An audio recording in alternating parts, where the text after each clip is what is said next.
Welcome to the West Wing Week.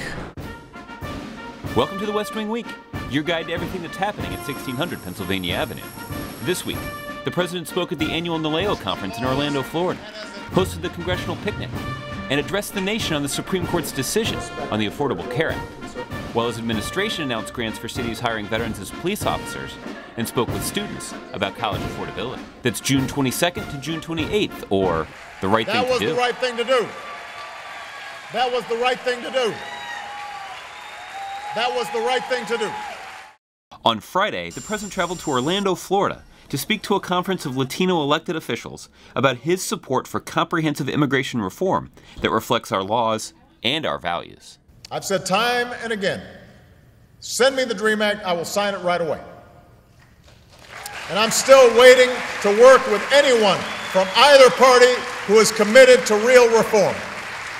But in the meantime, the question we should consider is this: was providing these young people with the opportunity for a temporary measure of relief the right thing to do? I think it was. It's long past time that we gave them a sense of hope. Saturday was the 40th anniversary of Title IX. Let's go to HHS Secretary Kathleen Sebelius for an installment of This Day in History. Preserve, protect, and defend the Constitution of the United States. June 23rd, 1972 is an important day in the history of this country. Women hadn't been directly talked about in the Civil Rights Act. I think they were contemplated as part of the level playing field, but in the 1972 legislation that became Title IX, there was really an opportunity to put forward a statement about women having an equal opportunity to have access to educational opportunities, certainly in the athletic field, but also in scholarships for schools and opportunities to go on to higher education. We know that opening the doors for women to be in science and technology and engineering are hugely important, not just for the advancement of those women and their families, but for this country, to lift up over half of our population and make sure that we are fully productive and fully prosperous in the future means empowering women and girls, and Title IX took a huge step in that direction. On Monday, the Vice President joined a conference call announcing the administration's Vets to Cops hiring grants to over 220 cities and counties across the country, creating law enforcement positions for post-9/11 veterans. They have to deal with issues ranging from electricity to unemployment in Afghanistan and Iraq. So a remarkable bunch. And a lot of them want to keep serving when they get back. And these comp grants are going to help them get that chance. There are shields sitting in drawers that are authorized by the local police department that could be filled now, giving people jobs. And that also included preference for hiring. What we've done now is a requirement in the 2012 budget. You must hire a veteran with COPS money. On Wednesday, Secretary of Education Arne Duncan joined us for a special session of White House office hours. During a live Q&A on Twitter, Secretary Duncan answered your questions about the administration's school reform policies and our commitment to college affordability. Your voice is critically important, and again, thanks for the advocacy and thanks for the great questions.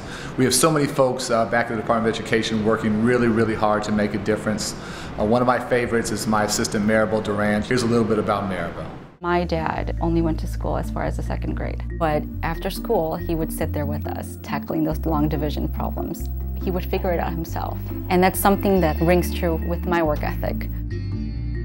We're trying to help and partner with states and with local school districts to make sure that they have the necessary tools to graduate more students so that we're once again at the top compared to other nations. We're working really hard in trying to make that a goal for not only us as an administration, but for every governor, every principal, every teacher, that we're all on the same page in terms of producing a lot more students that go to school. I could never imagine not having the opportunity that we had to go to high school, to go to college.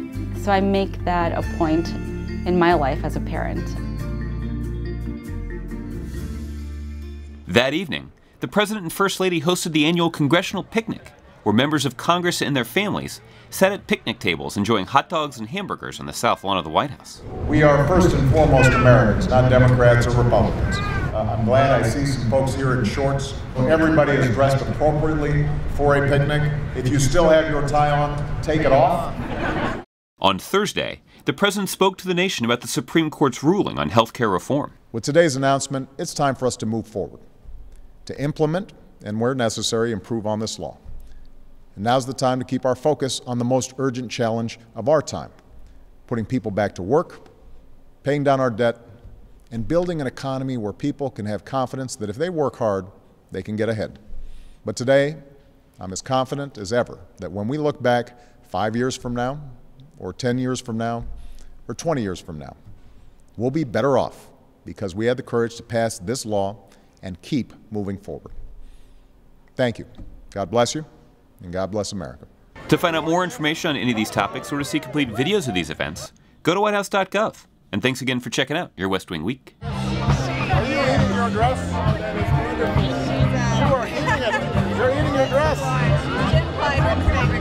Absolutely. Look at it. You look adorable. I like that little bonnet. That's old school. Get the bonnet.